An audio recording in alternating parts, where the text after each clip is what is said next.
Welcome, ladies and gentlemen, to another great episode of She Power right here on WTV Kenya. I'm your host, Linda Kroeger. Now, today we are in Wawira, where we are celebrating the wonderful work of one Wawira Njiru, who is the founder and executive director of Food for Education, a feeding program initiative that is set out to roll in the country pretty soon. Here we celebrate women doing extraordinary things across the country and celebrating what they've done for their communities. Join me as we explore more.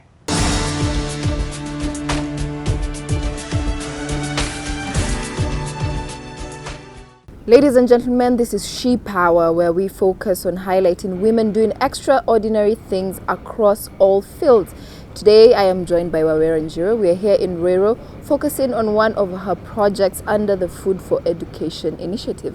Welcome back. Thank you so much. Now, maybe you can tell us a little bit more about your organization and why Food for Education. Okay. Food for Education works to keep children in school by providing them food. So in the area that we work in, which is rural where we are, there's a big challenge of kids not having access to food, especially lunch. And this makes them, at lunchtime, when they don't have anything to eat, they'll probably run away, go to the markets and beg for food, or go to the streets, or look for something that they can do to get food, and instead of staying in class and learning. So what we want to do is to encourage kids to stay in school, to learn, and this is aimed at improving their school attendance and school performance. So that's the core of our work, a school feeding program, but we also run a mentorship program, and we provide sanitary towels for girls, all aimed at boosting school attendance and performance, and for the mentorship to boost morale while kids are in school, and to help them see outside their locality, to see that they can achieve big dreams for themselves as well. Yeah. Since your inception, and based on the interaction that you've had with many schools, why do you think that a majority of them really don't concentrate on having food for the kids at school? It's a problem that they know is existing, but they can't actually do anything about it. So that's a big problem, not just in rural, all over the country. And we have many schools that write to us and say, can you start a program in our school? Can you start a program in our school? Because in many public schools, that's an issue. And also after the introduction of free primary education, where everyone went to school, basically all the children, we find that in public schools, mainly we'll have poor children from poor backgrounds, and then the parents who can afford some money will take their kids to private schools. So the ones who are in public schools are already facing congestion in classes and things like that, no textbooks. And also because they're from poor backgrounds, they don't have basic things like food, clothing and things like that. And food is a major thing, that they can come with torn uniform to class, but if they've not eaten, they won't come to class. Yeah. So there is an inherent connection between a kid not having the daily meal and a conducive environment for studying. Maybe you can give us a better explanation on that. Yeah, because, well, one of the things is that, so why is this child not having access to a meal every day? So for most people, for you, me, we'll have had breakfast, we'll have had something at 10 o'clock, then we'll expect to have lunch and have something at 4 o'clock and dinner. But for many kids, so they'll have, for breakfast, they'll have, let's say, ugali and tea and mandazi, and tea alone, black tea or something. And then 10 o'clock, they won't have anything. Majority of them have nothing. And then at lunchtime, then you don't have something to eat then. So you can imagine the kind of homes they're coming from, because any parent who has the ability to feed their kid would do it, without thinking twice about it. So obviously these are parents who have no economic ability to buy food. So that impacts a child in terms of learning, where they're hungry, where they can't concentrate, where the teacher is talking and everything they're saying, they don't really understand what the teacher is saying. So that there's a strong connection between that, the situation the child is coming from, and also the education outcomes, because we're presenting this child with an exam paper, KCPE, and expecting them to perform the same way with a child who's had 3 meals a day, who's been in a school where they go home, they don't have to do any chores, that's told you, go sit down, concentrate on your homework, my dear, and then they go to bed early. Some of these kids, they go home, they have to do chores, they have to take care of younger siblings. Some of them have jobs where they have to look for money to provide for their families, as well helping their parents they look for an economic activity. So we have children who do plaiting of hair, at home after they come from school. So that will help them, you know, the money they get, they help their dad to buy this, their mom to buy this, and something like that. So they're very uneven situations. Yeah, and we're expecting these children to perform the same way as other children. Yeah. So how does Food for Education step in a particular situation where you have a public school? How do you collaborate with them, or do you leave the kitchen for them to run? How exactly does the whole program work? So Food for Education, so far we've been working with Wawira Primary School in Njiru, where we are right now. And our way of working is very intertwined with the local government, because schools belong to the local government, they belong to the local community. So we have them very much involved in terms of decision making, in terms of, for example, if like we've just constructed a kitchen, where will the kitchen be? How will the kitchen be operated? We have to have those discussions with the school board, with the parents of the school, with the district education office, and have them approve of what we're doing, because we want this to be a community effort. So, and then how do we involve the community as we go through, in a way that, so we're going to have subsidized meals. So we're providing food at 15 shillings. So we're partnering with parents to provide food for their children. We're not giving food 100%, because we can't afford to feed like 1,000 children every day, and that will really limit our way of doing things, because if it's so expensive to feed even 100 kids a day. So imagine if you're doing it for free for like 1,000, it's impossible. So we're looking at how can we partner with the community where they provide as much as they can, which for this place they've agreed that it's 15 shillings, and then we provide the rest of the amount of food, so that the kids, because our interest is that kids have access to nutritious food. I'm glad you mentioned nutritious food. You're a nutritionist by training, and that angle reflects in the food that you serve. What's the situation in other schools that you've maybe done your research on, and do they actually provide balanced, nutritious meals to school? Yeah, well, in many public schools, there is no food being provided. So in many public schools, I'm not saying all of them, that there is no lunch program. And if it's a lunch program, it's coordinated by an outside NGO like WFP, World Vision, Feed the Children, or other NGOs like that. It's not really coordinated by the government by itself. The government, even the one that it runs with the assistance of the World Food Program.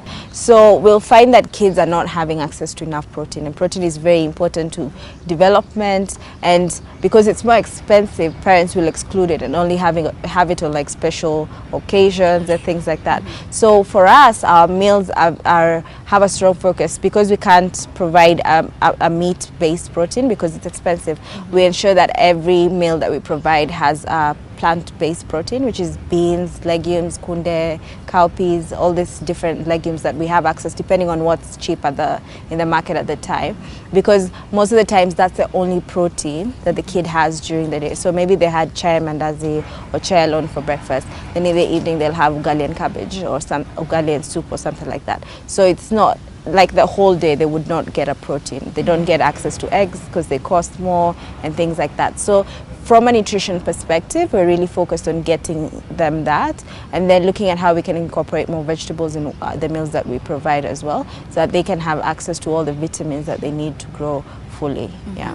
Now, your 40 for Plate initiative was really a big hit in the country. Maybe you can tell us a little bit more about the initiative and what sort of gave it the driving force behind it. Okay.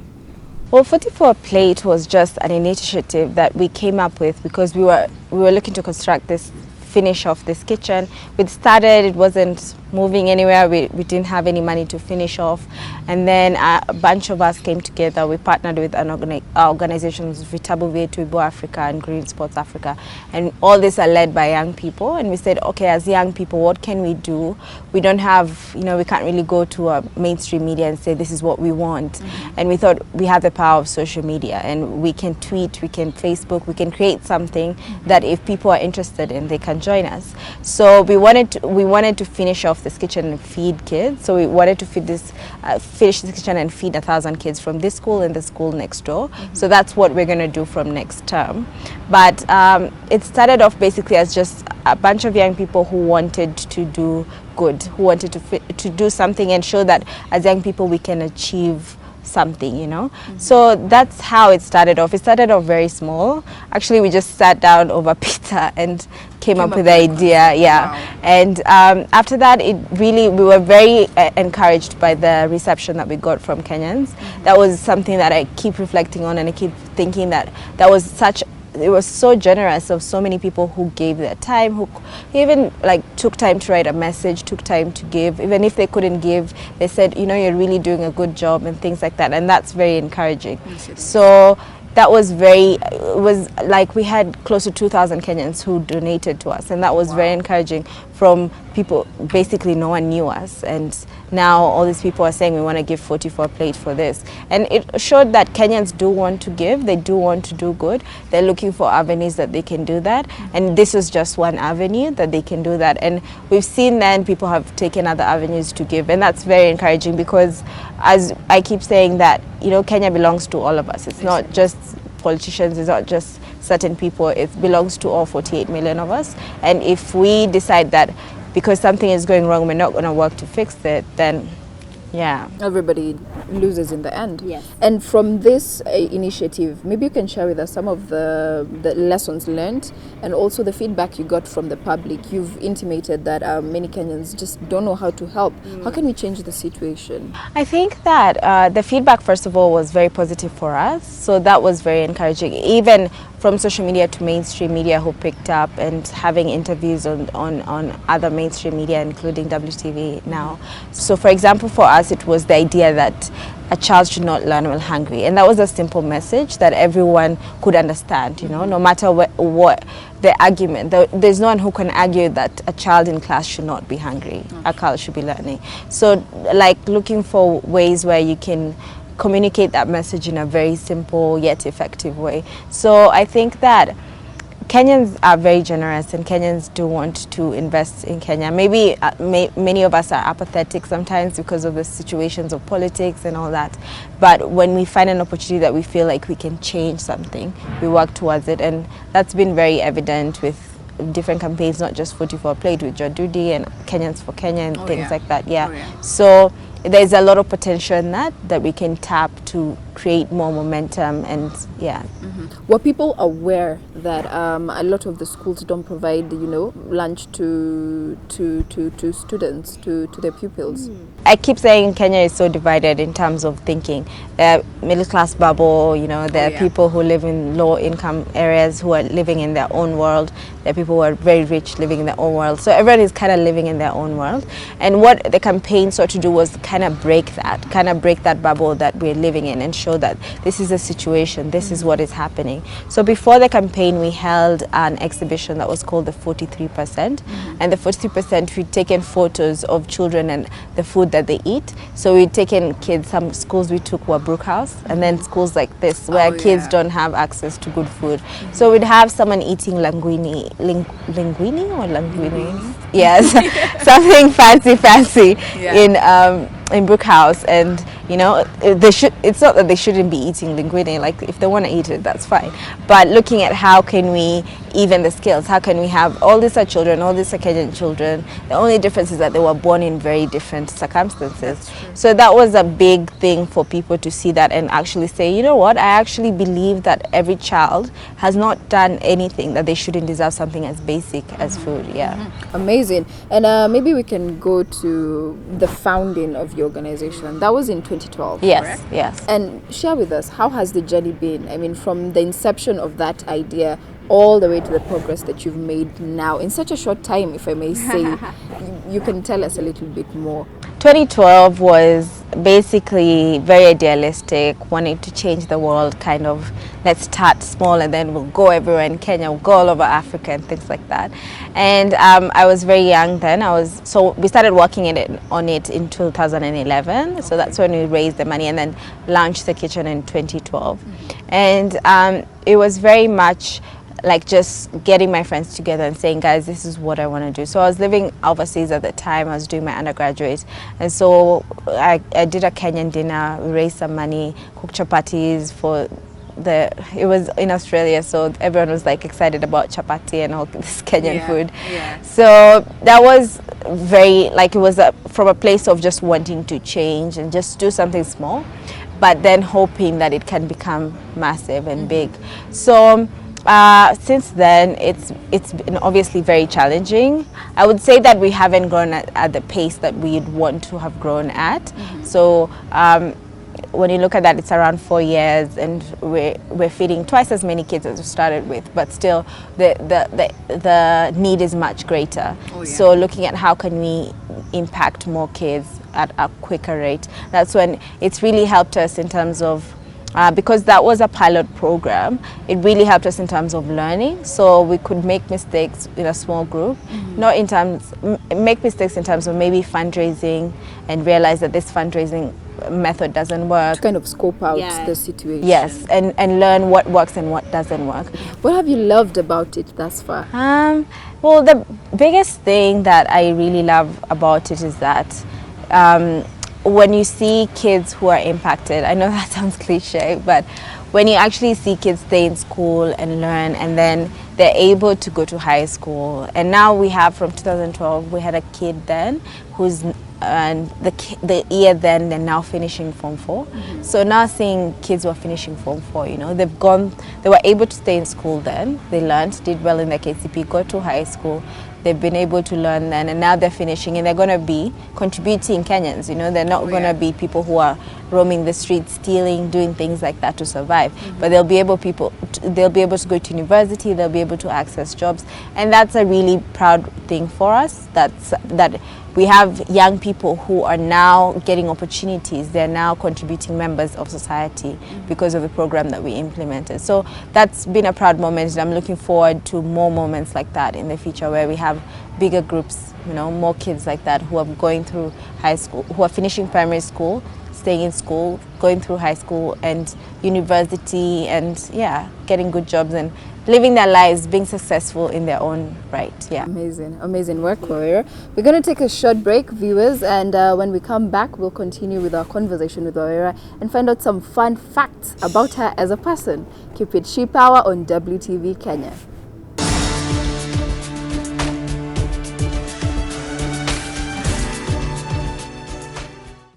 Welcome back, viewers. This is She Power, where we celebrate women. I'm joined by Wawira Njiru, founder and director at Food for Education. Welcome back. Thank you. Now, as we were in our conversation, our discussion, and to wind up on that question, maybe apart from the things you love, what are the setbacks that you guys have experienced? So setbacks have been, for example, we've had a strong focus on sustainability, so trying to create businesses, income generating businesses.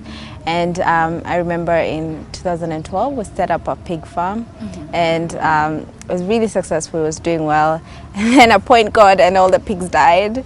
So we lost money in that, and that was a big setback for us, but lucky we'd sold off a lot of the pigs, the older ones, so we were able to reinvest that into a restaurant that we run currently, the Double Portion restaurant, and that is challenging in its own way. So it's a different kind of business, but it also has its challenges. So that's the sum of the challenges, and also being not able to scale fast enough. Of course, we can't really scale as fast because it's an expensive venture that we undertake, feeding people. That's a lot of money that is needed, but seeing that the need is very great, and not being able to meet it really fast enough as we'd like to. So that's been a challenge, but it's something that we're actively working on and looking at how can we be able to create a way to scale faster and easier ways for us to provide food to as many children as we can. Amazing. And you talked about the hotel. How exactly does it work? Does it supplement the income and whatever you get to use in terms of running the feeding program? Yeah, well, right now the restaurant is basically a business by itself. It's a business by itself. It runs purely as a business. So the main goal is that the profits that we make from that help us fund the Food for Education program, where we provide meals to school kids. So that's basically as the model. The profits become school lunches. We turn profits into school lunches. Right now we're working into expanding that this year, so coming up with a second restaurant, and also looking at how we can look at other food businesses that we can undertake this year, so that we can generate more money and increase our profit margin, and be able to provide food to more people in our community, which is rural and also around Nairobi, and then still make more money that we convert directly. So 100% of the profits go directly, are converted to school lunches. Amazing, amazing work. Now, I'm going to take you a little bit back to the 44 plate initiative, and you mentioned social media as being one of your greatest weapons to actually, supporting and driving the campaign. Maybe you can tell us how social media can and has been used in terms as a positive tool of change in the country. It's powerful in a sense because we have, let's say, 1 million point something people on social media in Kenya, and you can get caught up in that this is Kenya on social media, but it's not. It's just 1 million people, and yet we're 48 million people. There's so many people who are not on social media. But it's also very interesting how this 1 point something million people can determine a lot of the conversation, can determine a lot of what's happening, can skew things. For example, if someone tells CNN can actually respond to that. Oh, yeah. Yet it's not all of Kenya, it's 1 point something million people, yet that's just a small percentage compared to the whole country. But the voice on social media, Kenyans have a very strong voice on social media. And what I've found interesting is how to use that voice that's very strong to create more good. So we know that so many things that are happening in Kenya, we're not really happy about them, corruption, all these things, and we're very angry, and we're like, what do we do? Because one time there's this corruption case, and then there's this other corruption case and everything, and it can get. Social media can also be a place where you put out your frustrations and you say, I'm angry about this, I'm angry about this. But also we found that Kenyans are using social media also to create good and to bring out good things out of that frustration, out of that, yes, I am angry about this, this is happening, but maybe if I invest in this child, my 40 shillings will help them stay in school and learn, and then they'll be the next president, and then they'll be the next cabinet secretary, and then they'll be the next 1, 2, 3, 4 things, and we'll be able to create a more literate society. Because part of the reason why our politicians, and there's so much corruption, why there's so much manipulation in terms of votes and things like that, is because people are not educated, they haven't gone through school, and they're not literate, and they can't think for themselves and say, this is actually not what I want. I don't want to vote based on tribal lines. I want to vote because I believe this person's agenda. So by investing in these children, where we're looking at a population of 43% of Kenyans being under 15, so that's at 21 million people who are under 15. So if we invest in them and use social media as a tool that we can generate conversation around that, we can probably change the next 10 years for Kenya. Indeed, indeed. Now, you have a very supportive team, I'm sure, to be able to completely progress and achieve all that you have. Maybe you can tell us a little bit more about your team and how you guys came together to come up with Food for Education. Well, our team is very much, so we have people based at the restaurant, so employees at the restaurant, we have our Food for Education staff, and all of them are very supportive and very driven to achieve what our goal is, which is to ensure that all children in Kenya are staying in school and they're learning, and they're not hungry while they're learning, or they're not being forced to choose between learning and getting a meal. So coming together has been very much out of that vision, so people who believe in the same vision that we do. So that has been very instrumental, because that, when someone believes in what's happening, they don't do it because they're getting paid, or they don't do it because they're not getting paid, or because of the money. They just do it because they believe in what's happening. So that has been really instrumental. And even when we were running the 44 plate campaign, and right now when we're running our operations, all of our team has been very much into achieving the goal, because they believe in what's happening here and they can see the results that it's bringing.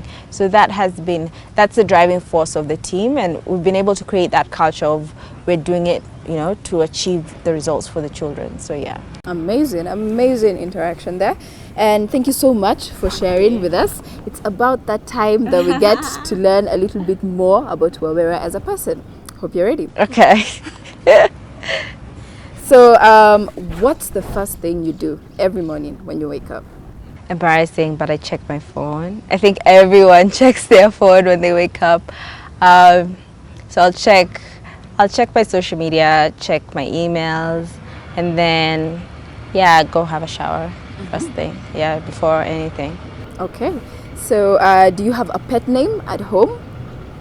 Oh, I should also add about waking up. I I have some minutes where I meditate. So it's a bit unstructured, but I have some minutes where I take time and I'm like, what's ahead of me for the day and things like that. My pet name at home, my family calls me Anne, yeah, which is my first name.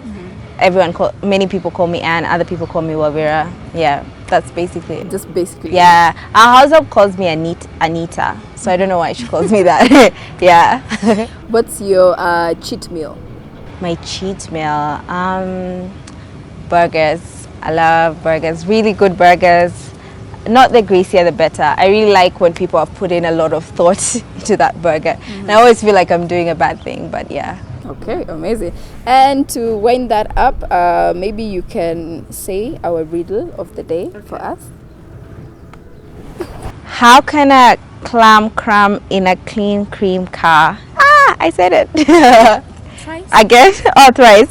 How can a clam cram in a clean cream car? How can a clam cram in a clean cream car? How can a clam cram in a clean cream car? I did it. Thank you very much. Ladies and gentlemen, this is She Power, where we celebrate women doing extraordinary things in their community and in the Kenyan society. We have been joined by Wawira Njiru. She is the founder and director of Food for Education, an organization that seeks to feed children so that they can learn and be great. Thank you so much, Wawira, for having us. Thank you so much. We've had a wonderful time, and I hope you viewers have also learned about our organization. You can contact us if you would like to be a part of the change movement. I've been your host, Linda Kroeger. This is She Power. Keep it WTV Kenya.